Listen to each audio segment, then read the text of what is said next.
Gisong ka ni Kristo, mayong hapon kaninyong tanan. May nga po sa Padre. Maigsuon, pero warang gabiin naman no.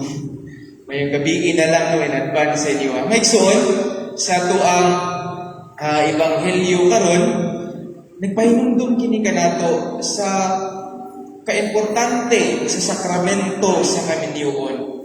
Sayod ka nga kining maong pagtulunan sa pangsimbahan na itungod sa kaminyoon, ilabi na ining maong panahon, gihagit gayud sa mga bag-ong panglantaw sa tuang kalibutan karon.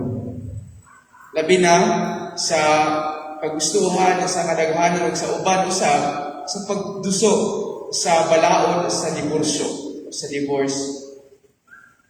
Maigsuon sa tuang ebanghelyo karon, ang mga Pariseo nangutana kang Hesus. Ug gusto nila nga bitkon si Hesus. Ang konteksto niini mga igsoon tungod kay kini siya ang atong ebanghelyo karon chapter 10 naman ni sa ebanghelyo ni San Marcos. Pero kung muatras na gamay sa chapter 6 mga igsoon, atong kahinumduman nga sa maong chapter sa ebanghelyo ni San Marcos, si Juan gipugutan og ulo tungod kay misulti siya o mibadlong siya kang Herodes, mahitungod siyang kaminyoon kang Herodias nga asawa ni Felipe nga igsuon ni Herodes. I-comment si gibadlong ni Juan nga magbubunyag si Herodes nga dili man na maayo nga makipinyo ka kang Herodias nga asawa man na si muhang igsuon. Si Herodias usab nagigulag usab kang Felipe ug nagiguban kang Herodes.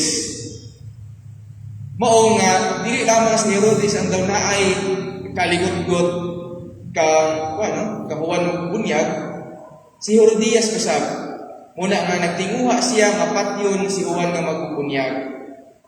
Ug nakahigayon gyud siya sa pagpapatay kang Juan nga magbubunyag, pinaagi sa request siyang anak nga babaye nga punggutan ng ulo si Juan nga magbubunyag.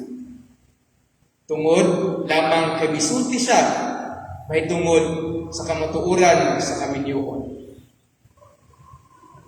Ang nasa huna-huna ni mga Pariseo nga nubit nila si Jesus sa pamasin nga basig unyag na ay ulo nga isulti si Jesus nga pwede po nga mamahimong rason sa iyang kamatayon.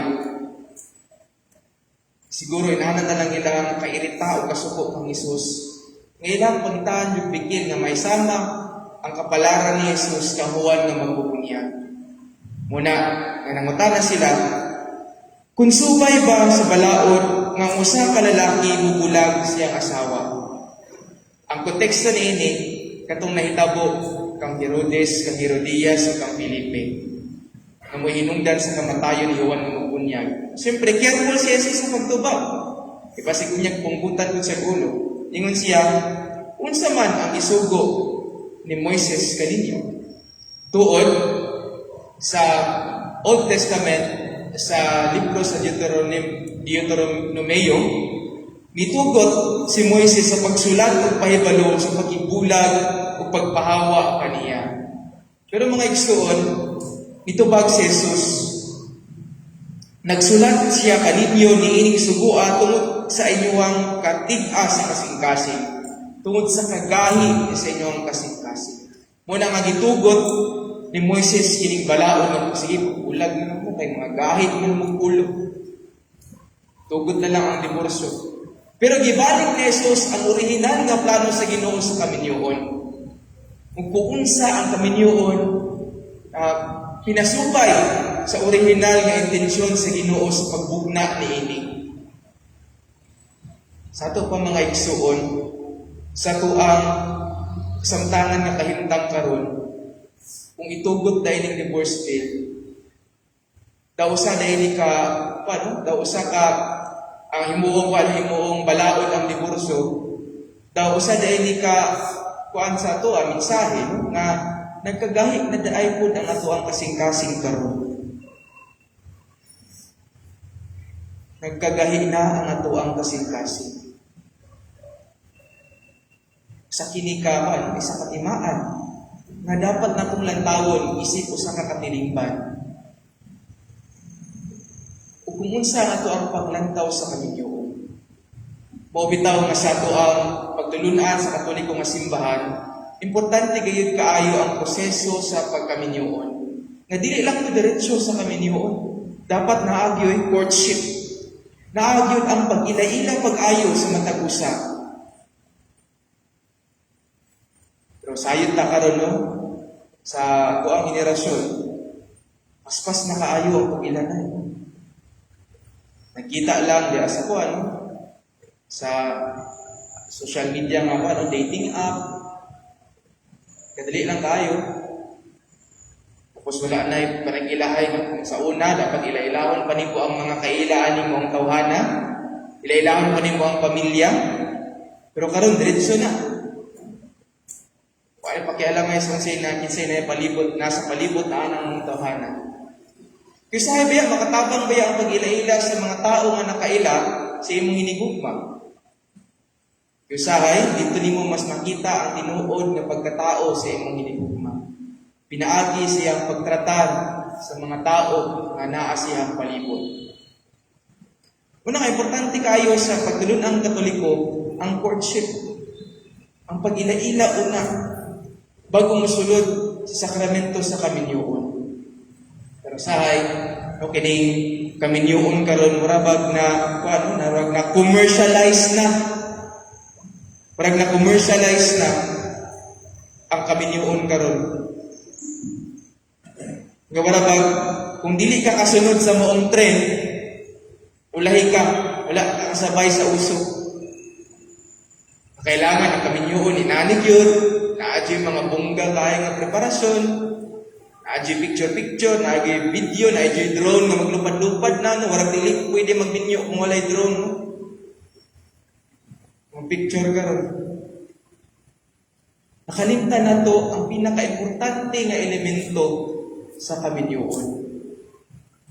Muna ang kagustuhan nga ihalad ang kaugalingon alang sa matag usa.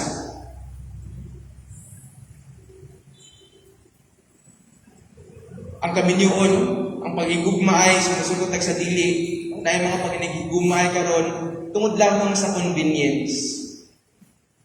Tungod lamang kay naa sila sa kahamugaway. Pero kung moabot ang hagit sa kinabuhi, undang dayon. Because this is not already convenient for each other.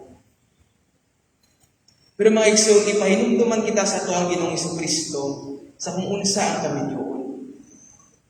Iulagway kini siyang pagpakatao alang kanato. Ug siyang paghalad siyang kinabuhi alang kanato. Ug wala siya miundang sa pagigugma kanato. Maigsoon kini nga klase nga pagigugma ay dulagway usab sa kaminyoon. Nga unta ang managdiayon nga nagigugma ay mahigugma sama sa pagigugma ni Kristo.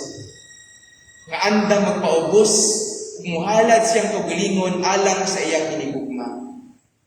Pero mga igsoon, maglisod makaghalad sa iyong kagalingon kung wala bitaw nimo nakita ang kaanindot, ang kaayo sa usa ka tao. Maglisod makaghalad sa iyong kagalingon kung wala nimo na nakita ang maong kaayo. Katong kaayo bitaw ng bulungtad, ng inner beauty nga ginatawag nila. Kung makita lang na, o ma-appreciate lang na, diya sa proseso sa courtship, sa pag-ilanay sa matag-usa, pag-ilanay sa pamilya. Muna nga sa Kristo, nabuhat niya nga ihalad iyang kaugalingon alang kanato, iyang kinabuhi alang kanato, tungod kay nakita na niya nga kamaayo nga naa kanato. Tungod kay mga igsoon, kita, mga binuhat siyang amahan. We are created in the image and likeness of God. Ug kung makita anak nimo sa imong hinigugma, ang ginatawag sa usa ka author, no, si Thomas Merton, the spark of the divine. Ang Diyos nun nga kaayo nga naa sa matag usa kanato. Kaya nato nga ihalad atong kaugalingon alang sa buong hinigugma. Muna maigsuon, sa tuwang pagpadayon sa Dos Santos ng isa karon. Unta atong iangko nga ang atuang henerasyon karon makita ang kaanindot ug ang kaimportante sa sakramento sa kaminyoon. Nga dili lang kini basta-basta ihatag sa usa ka sa bisan kinsa nga wala nakasabot sa moong sakramento. Ang nagpahinumdom ang atong unang pagbaso, mismo si Kristo nagpahinumdom kanato. Tungod niini mubiya ang lalaki siyang amahan o ginahan ug makikiusa ngadto siyang asawa silang duha mahimong usa ka lawas. Busa dili na sila duha kundi usa ka lawas. Tungod niini ang giniusa sa Dios dili magabulagon sa tao. Maigsoon si Kristo mibiya siyang amahan ug miuban kanato. Wala siyang imahe sa usa ka lalaki nga nakigminyo siyang asawa sa usa ka babae. Ug mga igsoon nagpahinumdom kini nga kitang tanan tungod kay nahiusa kita diha kang Kristo, kitang tanan diha ay nahiusa na. Kitang tanan connected. Busa kini nagpahinumdom kanato sa panagigugmaay o panagkiusa. Kasama sa gingon sa tungunang pagbasa karon, dili maayo mag-inusara ang tao. Himuan ko siya o kauban. Maigsuon ang matag usa kanato atong kauban. Mga igsuon, wala kita gibuhat aron na mag-inusara. Gibuhat kita aron mahigugma og mga lagad sa atong isig katao. Ug sa maong paagi mga igsuon, mabatik nato ang tinuod nato ang pagkakita. Kung makahigugma kita o makaalagad sa uban. Sabi na tungod ug alam sa ngalan sa Dios na nagbuhat ka na. Amen. Manito. Palihog sa pagtitiyo.